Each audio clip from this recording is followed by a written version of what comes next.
got it painted, and we got it wet sanded, and we got it buffed, and we got some of the trim on. So here, we'll take a second here, we'll show you what's up. Got the new grill in, new bumper. It doesn't look too bad.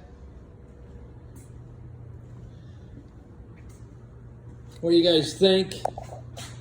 I decided that I re-dyed the dash. If you guys look real close, I mean, it is so smooth and clean. Look how nice it is. You know, these things get faded to where they're kind of, you know, like a pink color almost. You know what I mean? So I went ahead and did that. I'm going to redo all the interior. I'm going to re-dye it all. Got new door handles. I haven't put my locks in yet. I polished up all this trim. For those of you that have ever want to mess with one of these D150 trucks, just so you know, if you're going to try to polish that trim, I don't care what you're doing, that stuff sucks. No matter how hard you hit it with rouge or any kind of chemical, it just doesn't want to give that luster. I mean, if you look at the grill, I took the grill and I laid it on the table here and I screwed it down to the table so I can hit it with the buffer, with a wool pad even, to help cut into that aluminum. I've used harder pads. I've used rouge with regular buffing pads. I mean, it has been a pain in the ass, but it looks okay. I mean, look, you can see right there. Some of that is just compound, I think, left over, but you kind of get an idea. It's really hard to bring that thing back to life. But here it is. It's painted. And you look down the side of it, it ain't too bad. I got a couple whipples in the fender. The biggest problem I got is, I noticed I got a couple whipples here. One here in the fender and one here in the door. I have a sneaky suspicion, because of my diabetic ass, I can't feel my feet, my knees, and everything. I think I was leaning up against the truck while I was trying to buff the roof.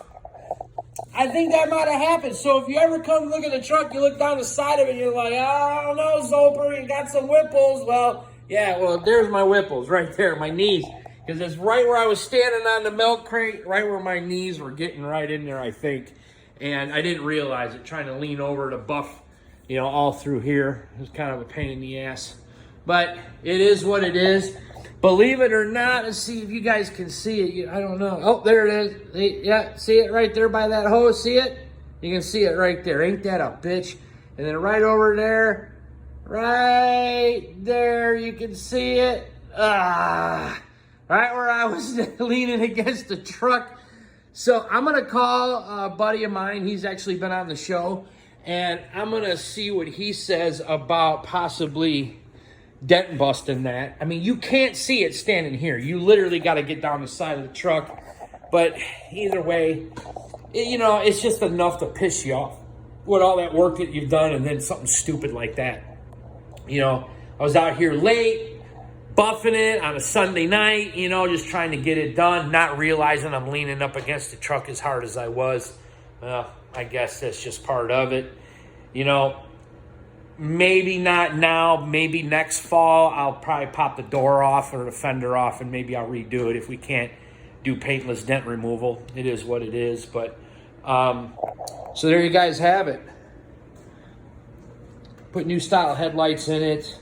You know, everybody was like, why don't you tint the lenses and, you know, the turn signal lenses, and why don't you tint all that stuff? And, you know, I'm not saying that that's a bad idea. I'm not saying that I don't like it. But my object, you know, the objective here is to keep this thing, I want to kind of keep it bone stock on the outside. Bone stock. I mean, maybe I might put a roll pan on, or I might put the factory chrome bumper back on. I don't know. I'm up in the air on that right now. That's why I haven't dealt with a roll pan or bumper or anything.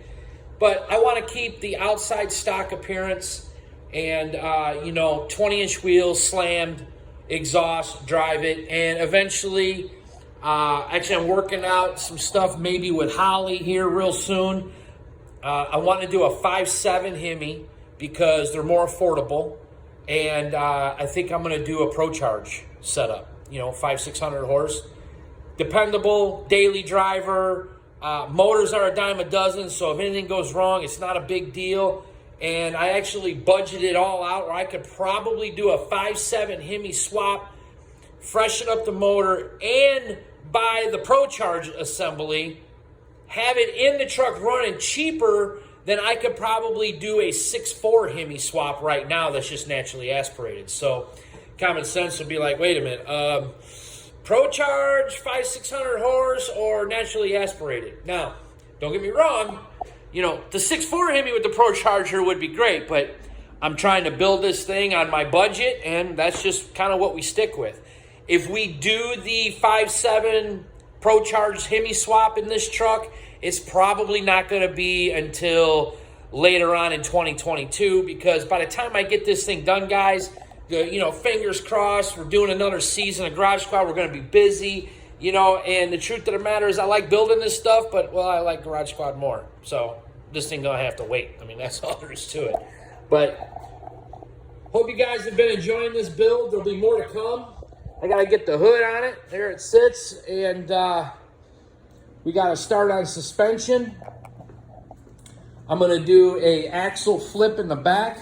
The reason why I haven't done any of this stuff before paint, which should be done before paint, I'm not going to lie, mostly because I haven't had all the parts to do all the suspension, and I had a window of opportunity for bodywork. I'm like, I'm just gonna do the bodywork, get it painted.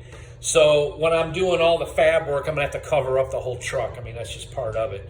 Always try to do all your fab work before you paint. Always. I mean, it's just because it's just so much nicer, because when the truck's painted, wet sand and buff like it is now, man, it's just a mad dash, put it together and go have fun. Well, now I still got fab work to do, grinding and welding, so I'm going to cover this whole thing up while I do it.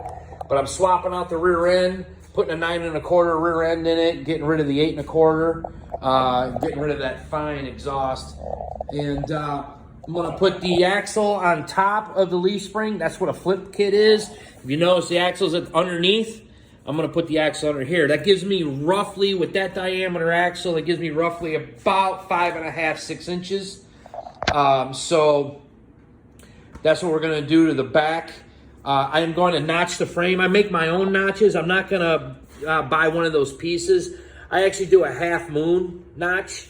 What I use to do that is I got a piece of tubing that I bought years ago, and I have made, I couldn't tell you, buku notches with this thing, So see that piece of tubing right there? You can see where it's already been kind of cut up, I couldn't tell you how many trucks that I've done with that notch. I'll tell you something else you can do.